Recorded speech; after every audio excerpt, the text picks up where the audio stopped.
നമസ്കാരം. മീഡിയ സ്റ്റവറിലേക്ക് സ്വാഗതം. ആദ്യം പ്രധാന വാർത്തകൾ. പൊതുമാപ്പ് കാലാവധിയിൽ സ്വദേശത്തേക്ക് പോകുന്നവരുടെ യാത്രാ ചെലവ് സൗദി അറേബ്യ വഹിച്ചേക്കും. നാട്ടിലേക്ക് പോകുന്നവരുടെ പൗരത്വ രേഖകളും യാത്രാരേഖകളും അതാത് രാജ്യങ്ങൾ ശരിയാക്കണം. രാജ്യത്തെ ഡിപ്പോർട്ടേഷൻ കേന്ദ്രങ്ങളിൽ വിപുലമായ സൗകര്യങ്ങൾ ഒരുക്കിയതായും സൗദി അധികൃതർ. സൗദിയുടെ നേതൃത്വത്തിലുള്ള യമൻ ദൌത്യം ആരംഭിച്ചിട്ട് 2 വർഷം. യമനിലെ 58% മേഖലകളിൽ നിന്നും വിഘടനവാദികളെ തുരത്തിയെന്ന സഖ്യസേന. തന്ത്രപ്രധാനമായ അൽ ഹുദൈദ തുറമുഖത്തിന്റെ നിയന്ത്രണം ഏറ്റെടുക്കാനുള്ള പോരാട്ടം ഉടൻ ആരംഭിക്കുമെന്നും സഖ്യസേന. എണ്ണ ഉൽപാദന നിയന്ത്രണം 6 മാസത്തേക്ക് കൂടി നീട്ടാൻ ഒപെക് തീരുമാനം. ഉൽപാദന നിയന്ത്രണം ഫലപ്രദമെന്നും കുവൈത്തിൽ ചേർന്ന യോഗത്തിന്റെ വിലയിരുത്തൽ. നിയന്ത്രണം ഏർപ്പെടുത്താത്ത ഉൽപാദക രാജ്യങ്ങളുമായുള്ള ചർച്ച തുടരാനും ധാരണ. വിദ്യാഭ്യാസ മന്ത്രാലയത്തിലെ ഉദ്യോഗസ്ഥ നിയമനത്തിൽ പ്രഥമ പരിഗണന സ്വദേശികൾക്കെന്ന് കുവൈത്ത്.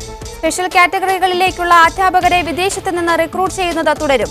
വാണിജ്യ മേഖലയിലെ ഡ്രൈവർ തസ്തികയിലേക്ക് വിദേശികൾക്ക് വർക്ക് പെർമിറ്റ് അനുവദിക്കേണ്ടെന്നും തീരുമാനം. UAE-യിൽ മഴ തുടരുന്നു. മിക്ക എമിറേറ്റുകളും വെള്ളക്കെട്ടിന്റെ പിടിയിൽ. മഴ തുണയ്ക്കുമെന്ന പ്രതീക്ഷയിൽ കർഷകർ. മിഡിസ്റ്റവറിലേക്ക് വിശദമായി. പൊതുമാപ്പ് കാലാവധിയിൽ സ്വദേശത്തേക്ക് പോകുന്നവരുടെ യാത്രാ ചെലവ് സൗദി അറേബ്യ വഹിച്ചേക്കും. സൗദി ആഭ്യന്തര മന്ത്രാലയം പ്രഖ്യാപിച്ച 90 ദിവസത്തെ പൊതുമാപ്പ് കാലാവധിയിൽ സ്വദേശത്തേക്ക് തിരിച്ചുപോകാൻ തയ്യാറാകുന്നവരുടെ യാത്രാ ചെലവ് കേന്ദ്രങ്ങളിലെത്തുന്ന നിയമലംഘകരായ വിദേശികളെ രാഷ്ട്രത്തിന്റെ ചെലവിൽ നാട്ടിലെത്തിക്കുമെന്ന് സൗദി അധികൃതർ വ്യക്തമാക്കി. കൂടുതൽ വിവരങ്ങളുമായി അസ്കർ പുള്ളിയിൽ ചേർന്നു. അസ്കർ, 90 ദിവസത്തെ പൊതുമാപ്പ് ആരംഭിക്കാൻ ഇനി 2 ദിവസം മാത്രം ബാക്കി നിൽക്കെ പുതിയ തീരുമാനം കൂടി വന്നിരിക്കുന്നു. സൗദിയുടെ ചെലവിലായിരിക്കും നാട്ടിലേക്ക് ഇവരെ അയക്കുക. എന്തൊക്കെയാണ് മറ്റു വിവരങ്ങൾ? ശ്രുതി, സൗദി കിരീടാവകാശിയും ആഭ്യന്തരമന്ത്രിയുമായ അമീർ മുഹമ്മദ് ബിൻ നായിഫ് കഴിഞ്ഞ ദിവസം പ്രഖ്യാപിച്ച 90 ദിവസത്തെ പൊതുമാപ്പ് പ്രാബല്യത്തിൽ വരാൻ ഏതാനും മണിക്കൂറുകൾ അല്ലെങ്കിൽ 2 ദിവസം മാത്രം അവശേഷിക്കുന്ന ഈ സന്ദർഭത്തിലാണ് പൊതുമാപ്പിന്റെ നടപടികളുമായി ബന്ധപ്പെട്ട വിശദാംശങ്ങൾ ഈ ദിവസം പ്രാദേശിക പത്രങ്ങൾക്ക് നൽകിയ വിവരണത്തിൽ അധികൃതർ വ്യക്തമാക്കിയത്. ഇതിന്റെ ഭാഗമായി അഭയകേന്ദ്രങ്ങളുടെ മേധാവിത്വം വഹിക്കുന്ന കേണൽ സാദ് ബിൻ സറാഹിബ് ബിൻ ഖന്നാം എന്ന കേണലായ വ്യക്തി ഉഖാദ് എന്ന പ്രാദേശിക പത്രത്തിന് നൽകിയ വിശദീകരണത്തിലാണ് നിയമലംഘകരായി രാജ്യം വിടാൻ സ്വയം സന്നദ്ധരായി മുന്നോട്ട് വരുന്ന നിയമലംഘകരെ അവരുടെ യാത്രാരേഖകൾ പൂർത്തീകരിക്കുകയാണെങ്കിൽ അവരുടെ രാഷ്ട്രത്തിന്റെ ചെലവിൽ നാട്ടിലേക്ക് സ്വദേശത്തേക്ക് തിരിച്ചയക്കും എന്ന വിശദാംശങ്ങൾ നൽകിയത്. സൗദി ആഭ്യന്തര മന്ത്രാലയം പ്രഖ്യാപിച്ചതനുസരിച്ച് തൊഴിൽ, ഇഖാമ, ഹജ്ജ്, ഉംറ സന്ദർശന വിസകളിലോ അല്ലെങ്കിൽ നുഴഞ്ഞുകയറ്റത്തിലൂടെയോ അതിർത്തി സുരക്ഷാ നിയമങ്ങൾ ലംഘിച്ചോ രാജ്യത്തെത്തിയ എല്ലാ ആളുകൾക്കും ഈ പൊതുമാപ്പിന്റെ ആനുകൂല്യം ലഭ്യമാകും. അവർക്ക് അവരുടെ പരിശോധനയിലൂടെ നിയമലംഘകരെ കണ്ടെത്താനും വേണ്ടി 20ഓളം സർക്കാർ സ്ഥാപനങ്ങൾ സംയുക്തമായാണ് അടുത്ത ദിവസം 29-ാം തീയതി മുതൽ മാർച്ച് 29 മുതൽ ആരംഭിക്കുന്ന പൊതുമാപ്പിന്റെ പരിശോധന ആരംഭിക്കുന്നത്. ആ പരിശോധന ആരംഭിച്ച് അഭയകേന്ദ്രങ്ങളിലേക്ക് ആളുകളെ എത്തിക്കുന്നതോടെ അവിടെ നിന്നും നിയമരേഖകൾ പൂർത്തീകരിച്ച് യാത്രാ സജ്ജീകരണങ്ങൾ ഒരുക്കി അവരെ രാഷ്ട്രത്തിന്റെ ചെലവിൽ സ്വദേശത്തേക്ക് തിരിച്ചയക്കാനാണ് ഉദ്ദേശിക്കുന്നത്. എന്നാൽ ഓരോ രാഷ്ട്രവും അവരുടെ പൗരന്മാർക്ക് ആവശ്യമായ പാസ്പോർട്ടോ അതല്ലെങ്കിൽ എമർജൻസി സർട്ടിഫിക്കറ്റോ നൽകാൻ എംബസികളോ കോൺസുലേറ്റുകളോ തയ്യാറാവണമെന്നും അങ്ങനെ എംബസികളും കോൺസുലേറ്റുകളും സാക്ഷ്യപ്പെടുത്തിയ പൗരന്മാരെയാണ് ഓരോ രാജ്യത്തേക്കും തിരിച്ചയക്കുക എന്നും സാദ് ബിൻ സറാഹിബിന് വ്യക്തമാക്കുകയുണ്ടായി. അസർ, ഇന്ത്യൻ എംബസിയുടെ ഭാഗത്ത് നിന്ന് എന്തൊക്കെ നിയമസഹായങ്ങളാണ് ഇവർക്കായി ഒരുക്കിയിട്ടുള്ളത്? എംബസി റിയാദിലും കോൺസുലേറ്റ് ജിദ്ദയിലും കഴിഞ്ഞ ദിവസം ഇതിനുവേണ്ടിയുള്ള വിപുലമായ വളണ്ടിയർമാരുടെ മീറ്റിംഗുകൾ വിളിക്കുകയും അധികൃതരുടെ ഭാഗത്തു നിന്ന് നയതന്ത്ര കാര്യാലയത്തിന്റെ ഭാഗത്തു നിന്ന് ഒരുക്കിയിട്ടുള്ള സജ്ജീകരണങ്ങളെ കുറിച്ച് വിശദീകരിക്കുകയും ചെയ്തിരുന്നു. അതിൽ മാധ്യമങ്ങൾ വിപുലമായി റിപ്പോർട്ട് ചെയ്തിരുന്നു. എംബസി യാത്രാരേഖകൾ തയ്യാറാക്കുന്നതിനുള്ള എല്ലാ സജ്ജീകരണങ്ങളും ഒരുക്കിയിട്ടുണ്ട്. അവരുടേതായ കീഴിലുള്ള എല്ലാ നഗരങ്ങളിലും ഡിപ്പോർട്ടേഷൻ കേന്ദ്രങ്ങളിലേക്ക് ആളുകൾക്ക് ആവശ്യമായ രേഖകൾ കൈമാറുന്നതിന് എംബസിയും കോൺസുലേറ്റും യാത്രാരേഖകൾ തയ്യാറാക്കുന്നതിനുള്ള ഒരുക്കങ്ങൾ പൂർത്തീകരിച്ചിട്ടുണ്ട്. അതിന് വളണ്ടിയർ സേവനത്തിന് വേണ്ടി ആളുകളെ സജ്ജമാക്കുകയും ചെയ്തിട്ടുണ്ട്. ഇങ്ങനെ എംബസികളും കോൺസുലേറ്റുകളും യാത്രാരേഖകൾ ഒന്നുകിൽ പാസ്പോർട്ടോ അതല്ലെങ്കിൽ എമർജൻസി സർട്ടിഫിക്കറ്റോ തയ്യാറാക്കുന്ന ആളുകൾക്ക് അവരുടെ സാക്ഷ്യപ്പെടുത്തലിന് ശേഷമാണ് സൗദി അധികൃതർ യഥാർത്ഥത്തിൽ അവരെ കയറ്റി അയക്കുന്നതിനുള്ള രേഖകൾ പൂർണ്ണമായും രാഷ്ട്രത്തിന്റെ ചെലവിൽ വഹിക്കുന്ന സ്വഭാവത്തിലേക്കുള്ള രേഖകൾ പൂർണ്ണമായി നൽകുക. അത്തരം ആളുകളിൽ നിന്ന് വിരലടയാളവും ഫോട്ടോയും എടുക്കുന്നുണ്ടെങ്കിലും അവർക്ക് രാഷ്ട്രത്തിലേക്ക് തിരിച്ചു വരുന്നതിന് വിലക്കേർപ്പെടുത്തുകയില്ല എന്ന് ആഭ്യന്തരമന്ത്രിയും കിരീടാവകാശവും നേരത്തെ പ്രഖ്യാപിച്ചിട്ടുണ്ട്. അത് ഈ ഇളവ് കാലത്തിന്റെ അല്ലെങ്കിൽ പൊതുമാപ്പ് കാലാവധിയുടെ ഒരു പ്രത്യേക ആനുകൂല്യം കൂടിയാണ്. സ്വയം തിരിച്ചു പോകാൻ തയ്യാറാകുന്ന ആളുകൾക്ക് വിരലടയാളം എടുക്കുന്നുണ്ടെങ്കിലും രാജ്യത്തേക്ക് വിലക്കേർപ്പെടുത്തുന്നില്ല എന്ന സാഹചര്യത്തിൽ അവർക്ക് നിയമാനുസൃതമായ വിസയിലോ അല്ലെങ്കിൽ ഹജ്ജ് ഉംറ തീർത്ഥാടനത്തിനോ സൗദിയിലേക്ക് വീണ്ടും തിരിച്ചു വരാൻ കഴിയും. പൊതുമാപ്പ് കാലാവധിയിൽ സ്വദേശത്തേക്ക് പോകുന്നവരുടെ യാത്രാ ചെലവ് സൗദി അറേബ്യ വഹിച്ചേക്കുമെന്നാണ് സൂചന. വിവരങ്ങൾ നൽകുകയായിരുന്നു അസർ പുള്ളി. പ്രമുഖ ബാങ്കിന് വേണ്ടി പണവുമായി പോയ വാഹനം റിയാദിൽ മാരകായുധങ്ങളുമായി ആക്രമിച്ച് വൻ തുക കവർന്നു. വാഹനത്തിലുണ്ടായിരുന്ന സുരക്ഷാ ഉദ്യോഗസ്ഥർക്ക് ആക്രമണത്തിൽ ഗുരുതരമായി പരിക്കേറ്റിട്ടുണ്ട്. അപകടമുണ്ടാക്കിയ ശേഷം വെടിവെപ്പ് നടത്തി ഭീതി പരത്തിയാണ് ആക്രമികൾ പണം കവർന്നത്. ഇന്ന് ഉച്ചയ്ക്കായിരുന്നു നഗരമധ്യത്തിലെ അൽ റയാദിൽ ആക്രമണം അരങ്ങേറിയത്. കൂടുതൽ വിവരങ്ങളുമായി റിയാദിൽ നിന്നും KCM അബ്ദുള്ള ചേരുന്നു. അബ്ദുള്ള, എപ്പോഴായിരുന്നു ഇവരുടെ ആക്രമണം? പരിക്കേറ്റവരുടെ നില എങ്ങനെ തുടരുന്നു? ഇന്ന് ഉച്ചയോടെയാണ് അൽ റായിദ് വില്ലേജിൽ സൗദിയിലെ പ്രമുഖ ബാങ്കിന് വേണ്ടി കാശുമായി എത്തിയ വാഹനം അക്രമികൾ കവർച്ച നടത്തി.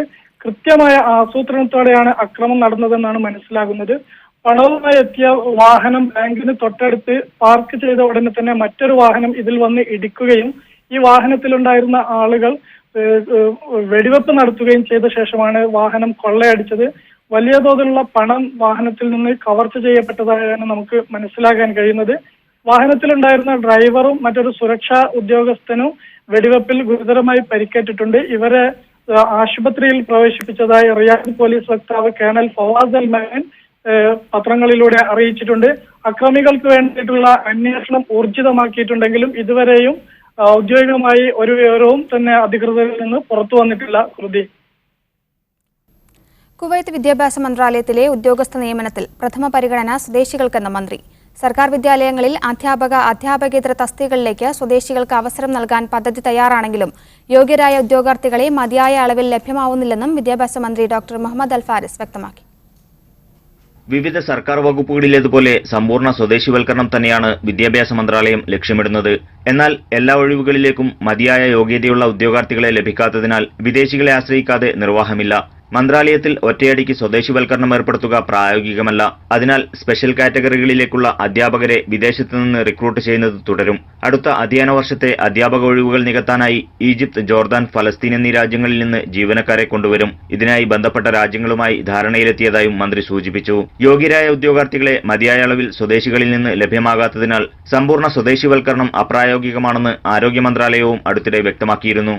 അതിനിടെ വിവിധ സർക്കാർ ഡിപ്പാർട്ട്മെന്റുകളിൽ 3181 സ്വദേശികൾക്ക് പുതുതായി നിയമനം നൽകുമെന്ന് സിവിൽ സർവീസ് കമ്മീഷൻ അറിയിച്ചു. പെൻഷനായി പിരിയുന്നവരുടെ ഒഴിവുകളിലേക്കും പുതുതായി ഉണ്ടാക്കിയ ചില തസ്തികകളിലേക്കുമാണ് നിയമനം. ഈ മാസം 28 മുതൽ അതത് വകുപ്പുകളിൽ ജോലിക്കെത്തണമെന്നാണ് ഉദ്യോഗാർത്ഥികൾക്കയച്ച നിയമനോത്തരവിൽ പറയുന്നത്.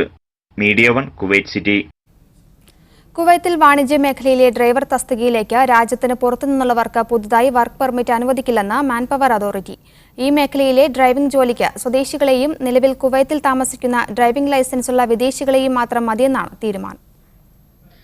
ജനസംഖ്യാ സന്തുലനം നടപ്പാക്കാനുള്ള സർക്കാർ തീരുമാനത്തിന്റെ ചുവട് പിടിച്ചാണ് മാനവശേഷി വകുപ്പ് ഡ്രൈവർമാർക്ക് പുതിയ നിയന്ത്രണം കൊണ്ടുവരുന്നത്.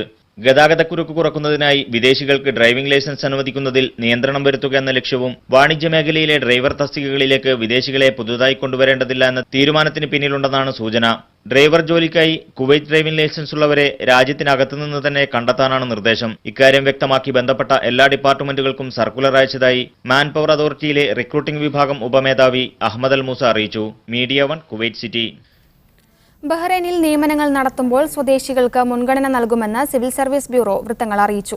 സ്വദേശികളായ തൊഴിലാളികളെ ലഭിക്കുന്നില്ല എന്ന് ഉറപ്പുണ്ടെങ്കിൽ മാത്രമേ വിദേശികളെ തൊഴിലിനായി പരിഗണിക്കുകയുള്ളൂ.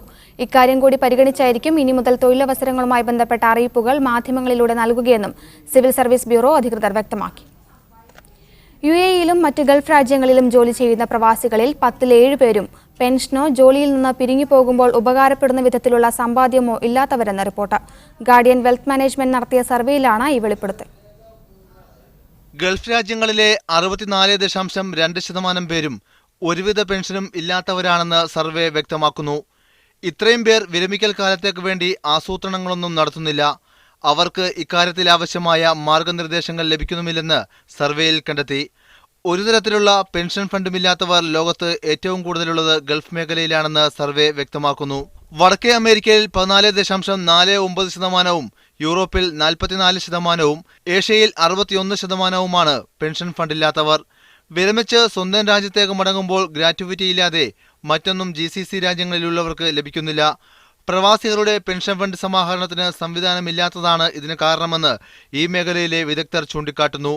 UK-യിൽ വിനിമയം നടത്തുന്ന പണത്തിന്റെ 25% അംഗീകൃത ഓവർസീസ് പെൻഷൻ പദ്ധതിയിൽ നിക്ഷേപിക്കണമെന്ന് നിയമമുണ്ട്.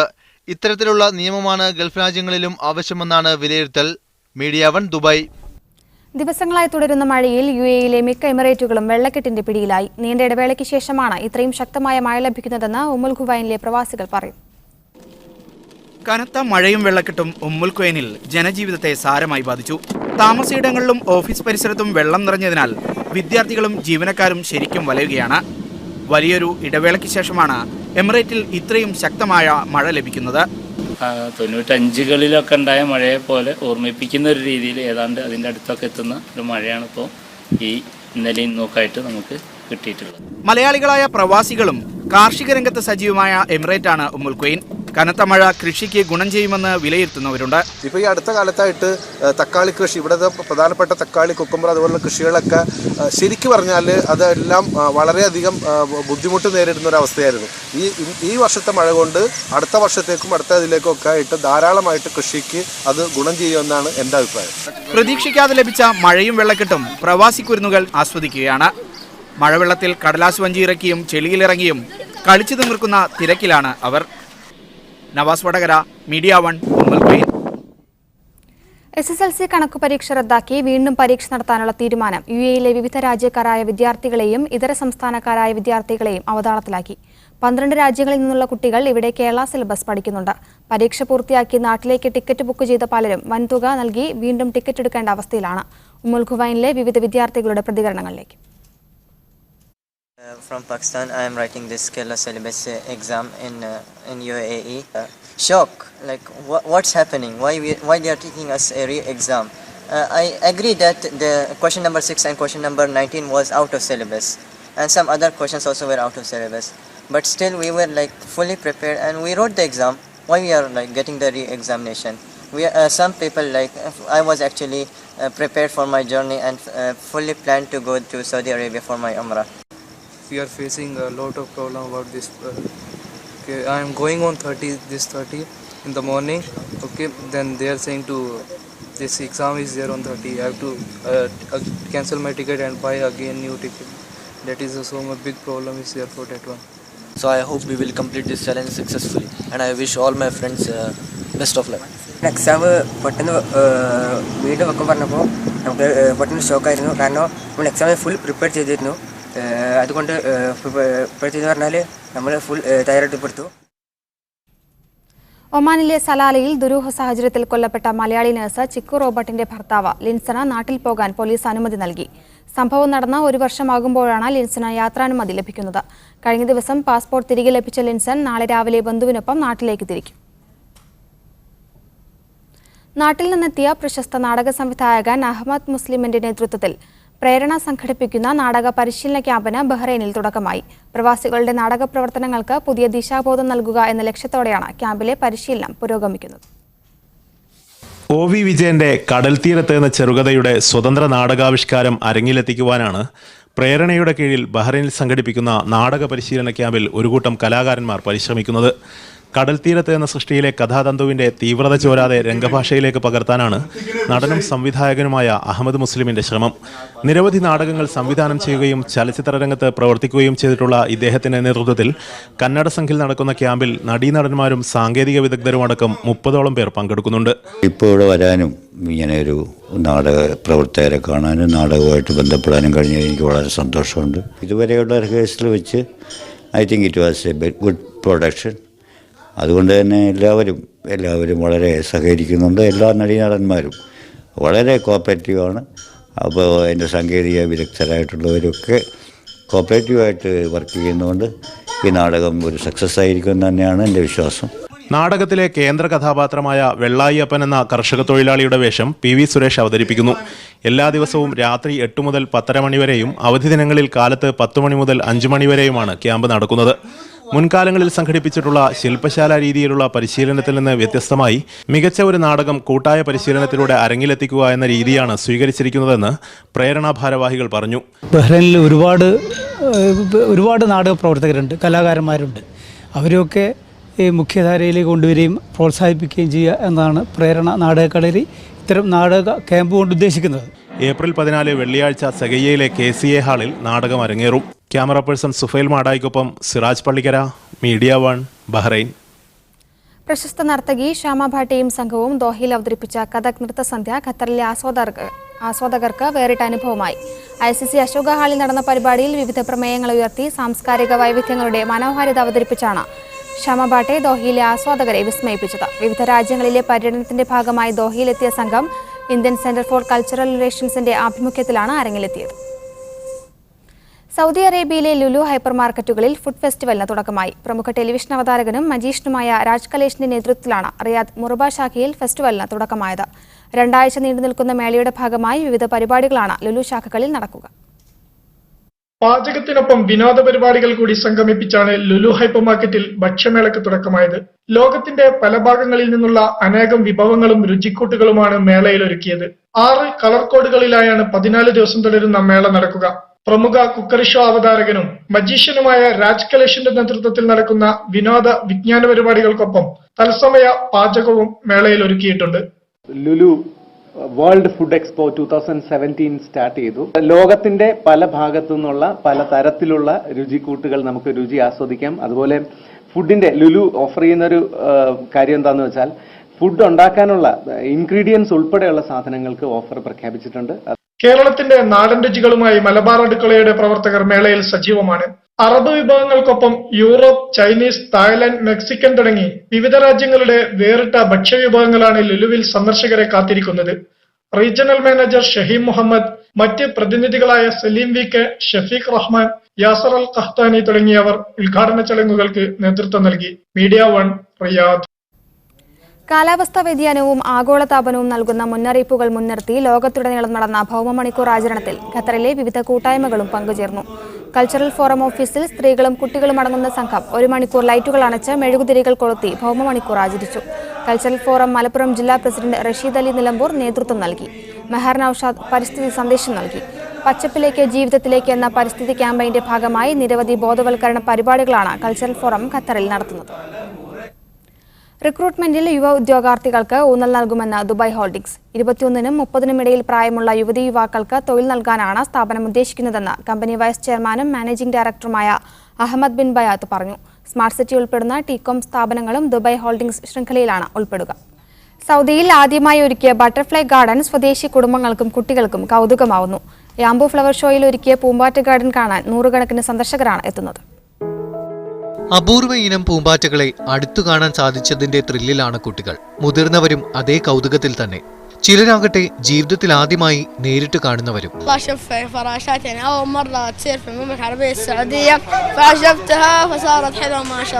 കോസ്റ്റാറിക്ക, താൻസാനിയ, ഫിലിപ്പൈൻസ് എന്നീ രാജ്യങ്ങളിൽ നിന്ന് കൊണ്ടുവന്ന 7 ഇനം ചിത്രശലഭങ്ങളാണ് ഗാർഡനിലുള്ളത്. നൈസർഗിക സ്വഭാവത്തിലുള്ള ആവാസ വ്യവസ്ഥ ഒരുക്കിയാണ് പൂമ്പാറ്റകളുടെ സംരക്ഷണം.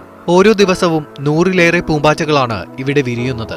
അവയെയെല്ലാം ഈ ഗാർഡനിൽ തുറന്നുവിടും. പൂമ്പാറ്റകളെ അടുത്തറിയുക, ഒപ്പം പ്രകൃതിയുടെ വൈവിധ്യം തിരിച്ചറിയുക, അതോടൊപ്പം ജീവിതത്തിൽ സന്തോഷം പകരുക. അതിനുവേണ്ടിയാണ് ബട്ടർഫ്ലൈ ഗാർഡൻസ് ഒരുക്കിയിരിക്കുന്നതെന്ന് സംഘാടകർ പറയുന്നു. Enjoying looking and watching butterfly, carrying them, taking photos. So will be warm family together. പൂമ്പാറ്റകളുടെ ജൈവ വൈവിധ്യം അടുത്തറിയാനും അവസരമുണ്ട്. 25 റിയാൽ ഫീസ് നൽകി മാത്രമേ ഗാർഡനിലേക്ക് പ്രവേശമുള്ളൂ. റബി മുഹമ്മദ്, മീഡിയ 1, ജിദ്ദ. റിഥം 2017 എന്ന പേരിൽ യൂത്ത് ഫോറം ഖത്തറിൽ കലോത്സവം സംഘടിപ്പിച്ചു. വിവിധ മേഖലകളിൽ നടന്ന പരിപാടികളിൽ രചനാ മത്സരങ്ങളും സ്റ്റേജ് മത്സരങ്ങളും അരങ്ങേറി. സ്നേഹത്തിന്, സൗഹാർദ്ദത്തിന്, യുവതയുടെ കർമ്മസാക്ഷ്യം എന്ന തലക്കെട്ടിൽ യൂത്ത് ഫോറം ഖത്തറിൽ നടത്തിവരുന്ന ക്യാമ്പയിന്റെ ഭാഗമായാണ് മദീന ഖലീഫ മേഖല കലോത്സവം സംഘടിപ്പിച്ചത്. സ്കിൽസ് ഡെവലപ്മെന്റ് സെന്ററിൽ നടന്ന പരിപാടിയിൽ യുവാക്കളുടെ സജീവ സാന്നിധ്യമാണ് കാണാനായത്.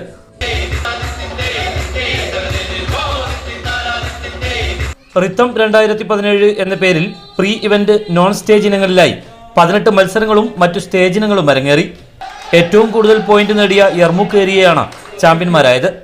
ലക്ത, അൽസദ് എന്നീ ടീമുകൾ 2-3 സ്ഥാനങ്ങൾ കരസ്ഥമാക്കി.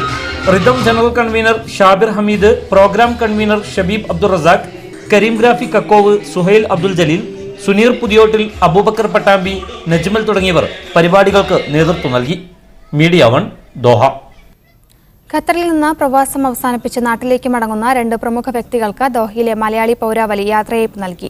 മലയാളി സാംസ്കാരിക പ്രവർത്തകൻ ഗോപിനാഥ്, അഡ്വക്കേറ്റ് വണ്ടൂർ അബൂബക്കർ എന്നിവർക്കാണ് യാത്രയയപ്പ് നൽകിയത്. ഖത്തറിലെ വിവിധ പ്രവാസി മലയാളി സംഘടനകളെ പ്രതിനിധീകരിച്ച് സാമൂഹിക സാംസ്കാരിക രംഗത്തെ പ്രതിനിധികൾ ചടങ്ങിൽ പങ്കെടുത്തു. സ്കിൽസ് ഡെവലപ്മെന്റ് സെന്ററിൽ നടന്ന ചടങ്ങിൽ Indian cultural centre vice president AP Manikandan അധ്യക്ഷനായിരുന്നു. ഗോപിനാഥിനും വണ്ടൂർ അബൂബക്കറിനും Norka roots director CB Rappai ഉപഹാരം സമ്മാനിച്ചു. ICC മുൻ president Girish Kumar, OACC global general secretary Joppachan Thekkekkuttu, Norka roots director CB Rappai, ICBF president Davis Edakkalathur, vice president PN Baburajan എന്നിവർ പങ്കെടുത്തു. ബ്ലഡ് ഡോണേഴ്സ് കേരള ഖത്തർ ചാപ്റ്ററിന്റെ ആഭിമുഖ്യത്തിൽ ഖത്തറിലെ ഏഷ്യൻ ടൗണിന് സമീപമുള്ള ലേബർ സിറ്റിയിൽ വിപുലമായ രക്തദാന ക്യാമ്പ് സംഘടിപ്പിച്ചു. ഹമദ് മെഡിക്കൽ കോർപ്പറേഷന്റെയും നാസ് ഗ്രൂപ്പിന്റെയും സഹകരണത്തോടെ നടന്ന ക്യാമ്പിൽ നിരവധി പേരാണ് രക്തം ദാനം ചെയ്യാൻ എത്തിയത്. Indian embassy deputy chief of mission RK Singh ഉദ്ഘാടനം ചെയ്തു. ICBF vice president PN Baburajan, BDK Qatar രക്ഷാധികാരി അഡ്വക്കേറ്റ് നിസാർ കൊച്ചേരി, നാസ് CEO അബ്ദുൽ മാലിക് തുടങ്ങിയവർ പങ്കെടുത്തു. യാസ് സലാലിയിൽ കായികോത്സവം സംഘടിപ്പിച്ചു. ഔഖത്തിലെ സ്പോർട്സ് കോംപ്ലക്സിൽ നടന്ന മത്സരത്തിൽ 110 പോയിന്റ് നേടി ടീം റെഡ് ഹൗസ് ചാമ്പ്യന്മാരായി. 61 പോയിന്റുമായി വൈറ്റ് ഹൗസാണ് 2ാം സ്ഥാനം നേടിയത്. യൂത്ത് അസോസിയേഷൻ ഓഫ് സലാല സംഘടിപ്പിച്ച കായികമേള മൻപ്രീത് സിംഗാണ് ഉദ്ഘാടനം ചെയ്തത്. ഓട്ടം, ഷോട്ട് പുട്ട്, ലോങ് ജംപ് തുടങ്ങിയ വിവിധ ഇനങ്ങളിലാണ് മത്സരങ്ങൾ നടന്നത്. വടംവലി മത്സരത്തിൽ വെൽഫെയർ ഫോറം ടീമിനെ പരാജയപ്പെടുത്തി സനായിയ ടൈഗേഴ്സ് വിജയികളായി. പുരുഷ വിഭാഗത്തിൽ കൂടുതൽ പോയിന്റുകൾ നേടി അജ്മൽ മീറ്റ് ചാമ്പ്യനായി. വളരെ ആവേശകരമായ മത്സരമായിരുന്നു ഇവിടെ സലാലയിൽ ഇപ്പോൾ നടത്തിയിട്ടുള്ളത്. സലാലയിൽ പൊതുവേ ഇത്തരത്തിലുള്ള മത്സരങ്ങൾ യാസ് മാത്രമാണ് സംഘടിപ്പിക്കാറുള്ളത്. ഇതുപോലെ സൗകര്യമുള്ള ഒരു സ്റ്റേഡിയം നമുക്ക് കിട്ടുന്നതും വളരെ സന്തോഷകരമായിട്ടുള്ള ഒരു സംഗതിയാണ്. മുതിർന്ന പൗരന്മാർക്കായി നടന്ന നടത്ത മത്സരത്തിൽ പവിത്രൻകാരായി വിജയിയായി. വനിതകൾക്കായി നടന്ന വടംവലി മത്സരത്തിൽ റോസ് ടീമാണ് വിജയിച്ചത്. റസീന അഫ്സലും ഷബീറ ബഷീറും വ്യക്തിഗത ചാമ്പ്യന്മാരായി. പ്രവാസ ജീവിതത്തിനിടയിൽ ഞങ്ങൾക്ക് കിട്ടുന്ന ഒരു നല്ല അവസരമാണ്. ഞങ്ങൾ സ്ത്രീകളായ ഒരുപാട് പേര് ഇതിൽ പങ്കെടുത്തു. നല്ല അനുഭവമായിരുന്നു. വിജയികൾക്ക് K സനാതനൻ, ജോളി രമേഷ്, K മുഹമ്മദ് സാദിഖ് എന്നിവർ സമ്മാനങ്ങൾ വിതരണം ചെയ്തു. യാസ് പ്രസിഡന്റ് സാഗർ അലി, സഫ്വത്ത്, സൈഫുദ്ദീൻ എന്നിവർ നേതൃത്വം നൽകി. Media 1 Salalah. ഉംറ തീർത്ഥാടകൻ മദീനയിൽ മരിച്ചു. പാലക്കാട് ആലത്തൂർ സ്വദേശി അഹമ്മദ് കബീറാണ് മരിച്ചത്. 78 വയസ്സായിരുന്നു. കേരള ഹജ്ജ് ഗ്രൂപ്പിൽ ഭാര്യ ബൽക്കീസിനൊപ്പമാണ് ഉംറ നിർവഹിക്കാനെത്തിയിരുന്നത്. ഉംറയ്ക്ക് ശേഷം കഴിഞ്ഞ ദിവസം മദീന സന്ദർശനത്തിയവരെ ഹൃദയസംബന്ധമായ അസുഖത്തെ തുടർന്ന് അൻസാർ ആശുപത്രിയിൽ പ്രവേശിപ്പിക്കുകയായിരുന്നു. ഇന്ന് ഉച്ചയോടെയായിരുന്നു അന്ത്യം. മിഖാത്ത് മോർച്ചറിയിൽ സൂക്ഷിച്ചിരിക്കുന്ന മൃതദേഹം നടപടിക്രമങ്ങൾ പൂർത്തിയാക്കി ജന്നത്തുൽ ബഖിയിൽ കബറടക്കുമെന്ന് ബന്ധുക്കൾ അറിയിച്ചു. ഇനി ഇന്നത്തെ സ്വർണ്ണവിലയും വിനിമയ നിരക്കും. മിഡിസ്റ്റ് അവരുടെ പൂർണ്ണമാകുന്നു. കൂടുതൽ വാർത്തകൾക്കും ദൃശ്യങ്ങൾക്കും media1tv.in സന്ദർശിക്കുക. ഇനി സ്പെഷ്യൽ എഡിഷന്റെ പുനഃസംപ്രേഷണം കാണാം.